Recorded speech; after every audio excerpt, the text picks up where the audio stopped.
when you think that this data is absolutely needed for the model to be accurate. And if you do not have that data, you might have inaccuracies.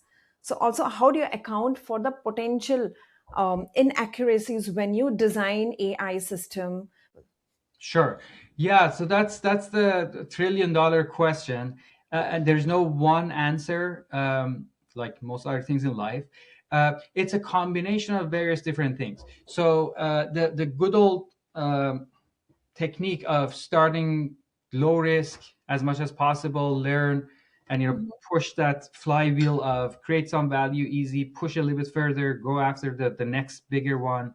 Mhm. Uh, it kind of applies here too. So that's one approach, to start with lower risk opportunities instead of going after the most sensitive in your first run. And can you give an example of that if Sure. that is coming to your mind, the use case which you are developing? Yeah. So definitely. So imagine that you want to start your AI program.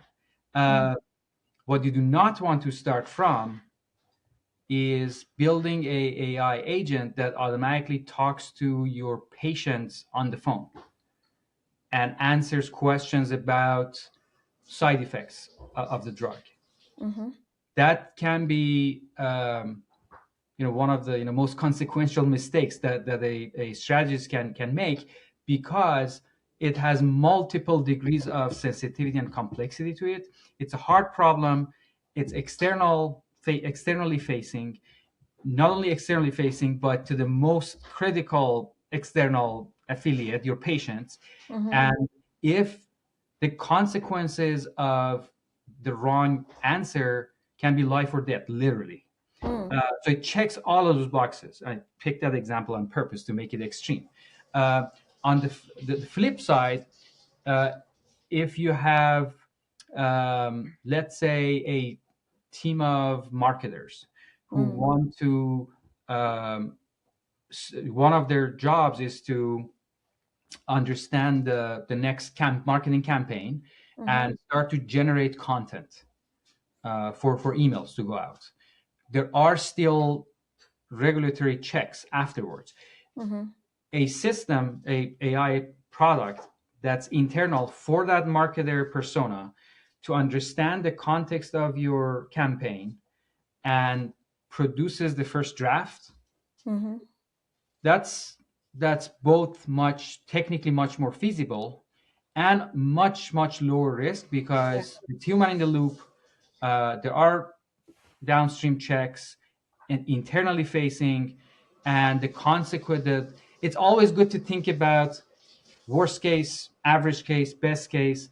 Worst case for this scenario is, so what? The marketer is going to review it, and there is another regulatory check, and it's Yeah. a marketing message anyway. So it's really low risk. So starting from these lower risk opportunities, and then learn, build from that. Start from pilots, small groups, trusted people. Pick your pilot volunteers, people who are kind of um, instigators of doubt and on purpose, not Mhm. just people who are tend to just say, yeah, it's okay, it's good. So if you do all of those things right, you can expedite the speed of this flywheel, and go to higher value, higher risk models over time gradually.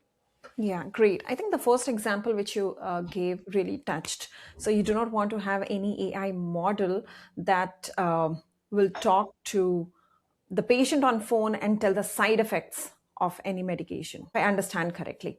So, for example, you are developing any model which is going to talk to the patient, but on very initial level, or suggest some medications. To develop this AI model and put it in production, when I say put it on production, make it live to the patients.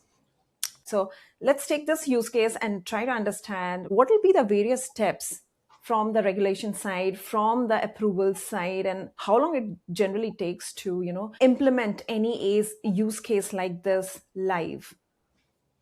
Yeah, it's a hard problem, and it takes a while. Hmm. A problem like this has multiple aspects.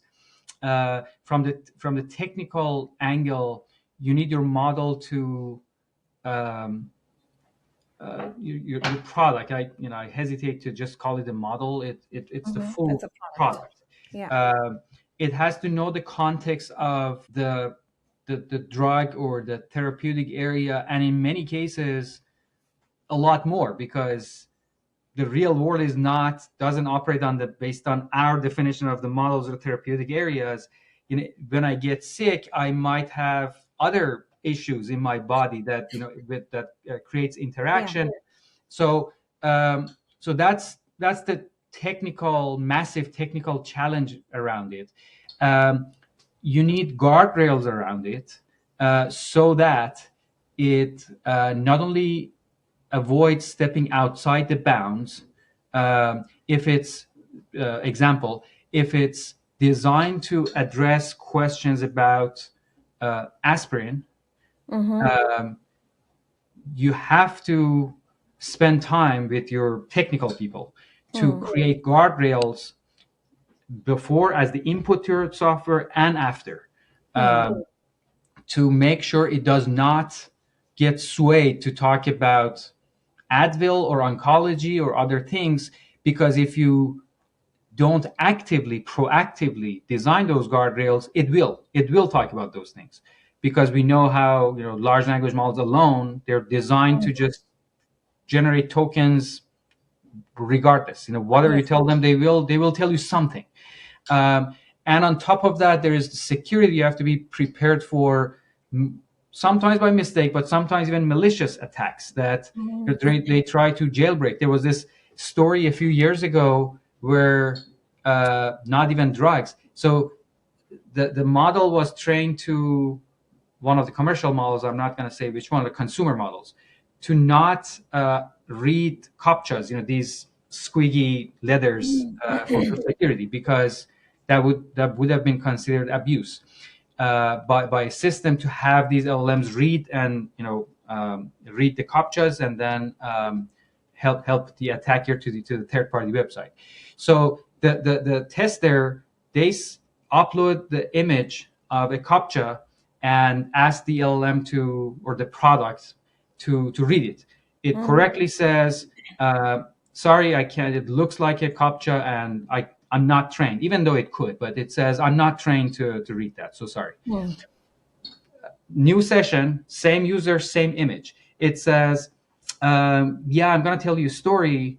Oh. My grandmother passed away recently, and I loved her and all of that. She gave me this token. I'm attaching the picture and a picture of this token. My only problem is I cannot read it. I don't know what it means, Mm. but it means a lot to me. Can you help me?" And it does. The LLM, the exact same capture, exact same picture, but it's basically it's out of the jail. The LLM. So Mm. there are some malicious attacks like that. This was one example, and you have to prepare yourself in the case of the much more important case of your customer facing or patient facing product, to be aware of and has guardrails against those attacks. And you have to be always have a kill switch for these sensitive applications. That's the last thing I'll leave you with. You have to always assume that things will go wrong. It's not if. You have to work under that assumption, and you have to have online real-time monitoring systems that detect something awfully wrong, and you have to then design a kill switch Mm. that has a plan, either switches things back to humans, or just takes at least takes the misbehaving piece of software offline.